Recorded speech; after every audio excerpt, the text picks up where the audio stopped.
What is going on, guys? Welcome back. You could probably hear the emotion in my voice. I was just gonna make a community post, but I figured, you know what? I'm gonna make a video. I'm gonna hold myself to it. So I want to start by apologizing to everyone in the Madden community that ever felt that I spoke down to them, that I ever called them up it for simply defending EA Sports in Madden's horrible football game. Now, there's no defense for this, but I do want to say that when I made those comments, I really thought that it could not get more illogical or more irrational when trying to justify a horrible game. But today, I was proven wrong. I just watched a segment from this gentleman and read a post that embodies a lot of his thoughts that I'm going to share with you. And my goodness, let me say that I don't personally attack people. You can make a video calling me stupid. You can try to talk about the person I must be or the character I must have. But what you really prove to me is the two of you with these comments, you deserve this game. You deserve a game that can confuse you with the simplest of programming. And I'm going to prove that to you without ever calling you a name, without ever trying to degrade you by the end of this video. And to be totally fair, I know I started with some sarcasm, but to be totally honest, sometimes I do feel bad making these videos because I don't know the person. I don't know if they're just trolling. I don't know if there's a genuine comprehension issue that requires things to be broken down to a granular level. And if I'm being completely honest, sometimes I wonder if I'm having a discussion with an actual adult. The speedometer measures the wheel speed of what? This is not an actual car, okay? This is a video game.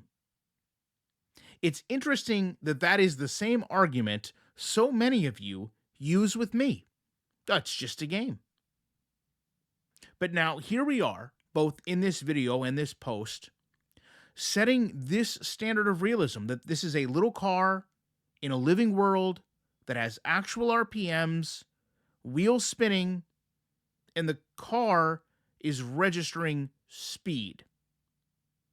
So, again, on a granular level, you think this little video game car is moving on a little video game track that's living in your PlayStation, Xbox, PC. Because what I am saying is, and again, not nearly as granularly as I needed to, apparently, is that we understand this is a video game being ran by programming, human programming, that, like us, can obviously impart some basic logic. It's not real life. For example, a gauge could fault and tell us that something was hot, but thankfully a computer can look at data and know that it's actually not hot. You know, we as human beings, right? We can look at a car doing a burnout and understand that it's not moving. We can watch a car up against a wall doing a burnout and understand that the car is sitting still. The computer, with the aid of things like telemetry, can do the same. So, with your logic, which to be honest appears to be more and more just the desire to have the opposite side of every argument brought to you, the desire to maybe not have a valid point to anything that's shown, the desire to boil everything down to personal attacks, or in this case, changing the bias as well.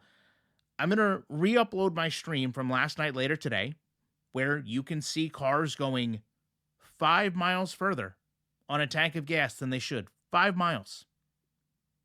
And I'm sure some of you will tell me it's just a video game. You're going to tell me to move little sliders that don't exist. You're going to tell me that developers, because they're human beings, well, they can fix that. But when I tell you it's a video game, it should know if something's moving or not, you tell me no, it's a little car that lives in my game console. You are rushing out content. You are rushing out responses. You are, in this example, defending a point that you really don't have in a senseless argument that you are incapable of winning. Let me explain to you how flawed your logic is. Because by your logic, in the game, if you were to break traction, leaving your pit box, which is extremely common in racing, I don't even want to isolate it to stock cars. You can go look at drag racing. It's very common for a car to leave its pit box and have tires spin and RPMs increase. As a matter of fact, one of the things we would do to our pit box to give it traction would be to pour Coke or Pepsi or any soda we could find down on our pit box, so that as we ran out to service the car, there was some tack on the surface, and as the car came in, there was also a little extra tack on the surface. But your argument, which relates to the wheel spinning, the RPM, would mean that even if the car wasn't going that speed, the game would register that speed. So, with the logic the two of you have brought to me, the game can penalize you for speeding on pit lane, even if you're not speeding, based solely on the RPMs and the rate in which your tires would be spinning. I just told you, you are rushing content.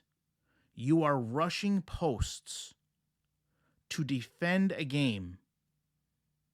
And I question why you're doing that. Because I promise you, if you played this game and you got a speeding penalty because your car did a burnout out of its pit box, you are not going to sit there and say, well, that's just the video game. That's just my digital race car. My wheels were spinning. You're going to say, why wouldn't the game know that I was maybe only going 5 miles an hour and I was just doing a burnout trying to leave my pit stall? But that is a question for the two of you apparently to answer in another video, where you will attempt to tell me that I am actually the one who is stupid. Can't wait for that one. Love to know your thoughts on this. Appreciate you watching it. You know I will be back whenever someone wants to call me stupid in the week with more commentary.